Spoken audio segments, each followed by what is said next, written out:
Mga kaparokya, grabe ang lumabas na ad sa Eat Bulaga ngayong araw sapagkat sa isanggap pa lang mga kaparokya ay umabot na po ng more than 20 ads ang lumabas sa pananghaliang programa ng Tito Vic and Joey. Pero bago natin talakayin yan mga kaparokya at bago natin umpisahan ang online viewership ng dalawang pananghaliang programa dito sa bansa, ang It's Showtime at ang Eat Bulaga, ay magpapakilala po muna ako sa inyo. Ako nga po pala si Mervin, the man behind Kaparokya TV. So yun nga po mga kaparokya, mamaya na po ang first ever concert ng The Clones, yung mga grand finalist ng The Clones tulad ni na Roel Carino, ang clone ni Matt Monroe, si Jerome Evardome na clone naman po ni Elvis Presley, yung clone ni Miley Cyrus, Gary V, Basil Valdez, Steve Perry at ni Michael Bolton. At ito nga po ay dinedirect ni Ice Sigera. Again, mamaya po yan mga kaparokya sa Music Museum at 7 p.m. So habang pinapanood nyo po mga kaparokya, malamang ay nag-i-start or nagsisimula na nga po ang kanilang concert. So, congratulate mga kaparokya sa mga The Clone dahil talagang binibigyan po sila ng opportunity ng Eat Bulaga. At dito rin mga kaparokya, may kita po natin na nagsimula na nga po ang taping or shooting ng The Good Doctor dahil may kita po natin na si Ryan Agoncillo ay gaganap bilang pangalawa sa main character ng nasabing Philippine adaptation na The Good Doctor. Para sa akin mga kaparokya ay good choice by the producer because of his real life character. Kumbaga matino at matalino ang character ni Ryan Agoncillo. Kaya para sa akin ay maganda at bagay na bagay ang karakter ni Ryan Agoncillo sa nasabing Philippine adaptation na The Good Doctor. At kanina nga po mga kaparokya, may muli na naman pong nagbalik big time sponsors sa Eat Bulaga. At ito nga po mga kaparokya ang Mr. Hot Gulaman. Well mga kaparokya, dati naman po itong nag-sponsor or sumusuporta sa Eat Bulaga. Ngunit muli na naman po silang nagbalik para suportahan at para tumulong of course sa mga nangangailangan, yung mga contestant ng Sugod Bahay. So, nung binilang ko mga kaparokya ang sponsor ng Sugod Bahay ay umabot po sa 10 mga kaparokya.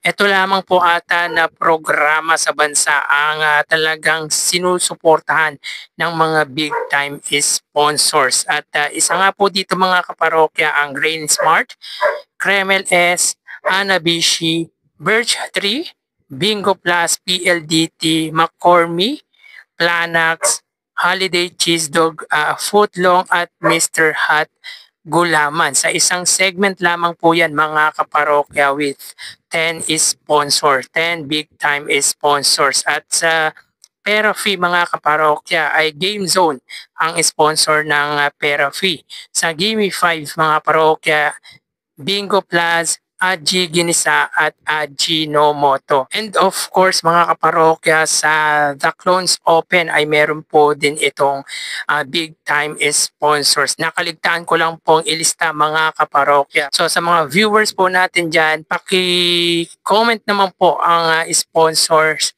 ng nasabing segment. So talagang sinusuportahan ng mga big time companies ang pananghaliang programa ng Tito Vic and Joey. At sa pagkakalam po natin ay tanging ang Eat Bulaga lamang po ang talagang maraming sponsors. Kumbaga ang programa ng Tito Vic and Joey ang talagang sinusuportahan ng mga kilalang kumpanya dito sa bansa.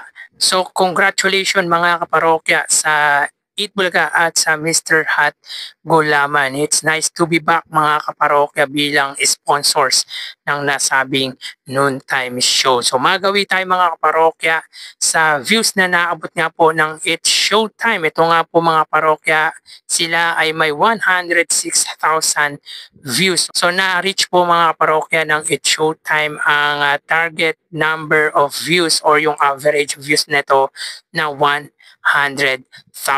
So congratulations sa It's Showtime sa Eat Bulaga mga parokya. Wala po tayo na save pero during the time ng online viewership natin ay umabot po ito ng mahigit 100,000. Sa papremyo naman po mga kaparokya, ang It's Showtime ay may 427,000 at 167,500 pesos naman po ang Eat Bulaga. So sa 427,000 na ibinahagi ng It's Showtime, tanging sa laro-laro pick lamang ito sapagkat yan lang po ang segment ng It's Showtime ngayong araw po. So medyo nag-focus po sila sa laro-laro pick. Parte nga po ito mga kaparokya ng 16th year anniversary ng nasabing noontime show. At sa elimination round mga kaparokya, meron po silang 127,000 pesos at sa jackpot round ay 300,000 pesos. So ang pot money mga kaparokya ay 1 million pesos. Sayang mga kaparokya, madali sana ang sagot sa pot money question na kung saan sino daw po ang unang nagbe-birthday or nagse-celebrate ng birthday na isang It's Showtime host. At ang sagot nga po ni Ma'am Fatima ay si Vice Gandan, which is ang tamang sagot nga po ay si Vong Navarro. Samantala sa Eat Bulaga mga kaparokya, sa 167,500 pesos, 7,500 dito ay sa Perofee segment, 65,000 sa Sugod Bahay, 45,000 pesos sa Gimme 5 sapagkat wala nga pong nasagot sa jackpot round, at sa The Clones Open 40,000 pesos. So with total of 167,500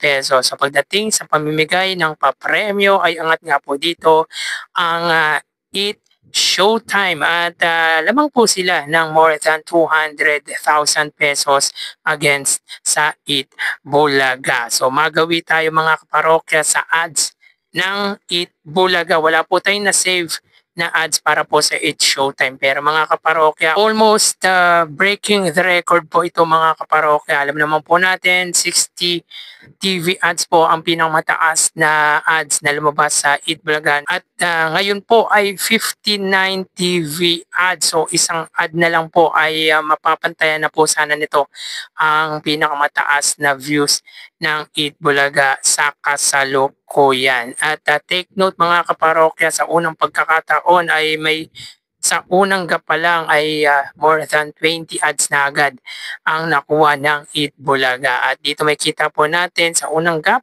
20 ads, sa pangalawa ay 17 TV ads at sa pangatlo ay 22 TV ads with a total of 59 TV ads. So ito po ang pinakamataas na ads sa linggo na ito para po sa Eat Bulaga. So last Monday ay 48 ads, kahapon nga po ay 38 TV ads at kanina ay 59 TV ads. So may total na po ang Eat Bulaga in 3 days time na 145 TV ads. So mataas po ang ads ng Eat Bulaga. Ibig sabihin ay madadagdagan pa po yan dahil meron pa po tayong Huwebes, Biyernes at Sabado. So ang total ads given last week ay 284 TV ads para po sa Eat Bulaga. Mapantayan or maabutan kaya ng Eat Bulaga yung number of ads nito last week. Yan po ay malalaman natin by Saturday. So tara ating alamin ang online viewership ng dalawang bigating noontime shows. Para sa Eat Bulaga under TVJ Facebook page may 3.7 million followers at sa It's Showtime naman po na may 19 million followers. So sa oras na 1:37 PM ang It's Showtime po ay may kasalukuyang segment na Laro Pick. Samantalang ang Eat Bulaga ay Gimme 5. So dito may kita po natin mga kaparokya na ang It Showtime po ay may 6,600 viewers. Samantalang ang Eat Bulaga ay may 3,200 live viewers. So pagdating sa Facebook Live mga kaparokya ay lamang ng 3,400 views ang It Showtime against sa Eat Bulaga. So mapunta tayo sa TV Network YouTube channel ng dalawang noontime show. So para po sa It Showtime under GMA Network YouTube channel na may 40.6 million subscribers at sa Eat Bulaga naman po under TV5 YouTube channel na may 2.67 million subscribers. So sa oras na 1:38 PM ang It Showtime po under GMA Network YouTube channel, sila po ay may 31,000 viewers. Ang Eat Bulaga naman po under TV5, sila po ay may 21,000 live viewers. So again mga kaparokya, as of 1:38 PM ang It Showtime under GMA Network, sila po ay may 31,000 live viewers at ang Eat Bulaga naman po under TV5 YouTube channel, sila po ay may 21,000 live viewers. So makikita po natin dito mga kaparokya na angat po ng 10,000 views ang GMA against sa TV5. So madako tayo sa main YouTube channel ng dalawang noontime shows para po sa It Showtime under ABS-CBN It Showtime na may 2.73 million subscribers at sa Eat Bulaga naman po under Eat Bulaga TVJ YouTube channel na may 1.71 million subscribers.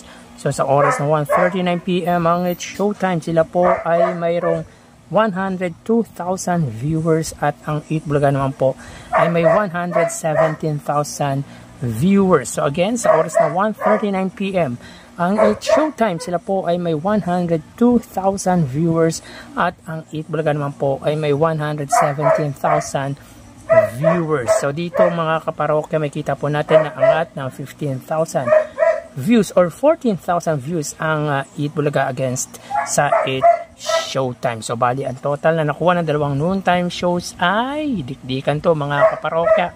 Bali sa It Showtime, sila po may total views na 140,000 at sa Eat Bulaga ay 141,000 viewers. So sa Facebook Live 6,000, sa It Showtime 3,000 sa Eat Bulaga. Sa main YouTube channel ng TV Network 31,000, sa GMA 21,000 naman po sa TV5 at sa main YouTube channel ng dalawang noontime shows 103,000, sa It Showtime 117,000 naman po sa Eat Bulaga. So again, 140,000 total views sa It Showtime, 141,000 total views naman po sa Eat Bulaga. So dito ay lamang po ng 1,000 views ang noontime show ng Legendary Trio. Meaning to say ay wagi sa dikdikang labanan ang Eat Bulaga against sa It Showtime. So yan po lumalabas sa kanilang online viewership as of 1:41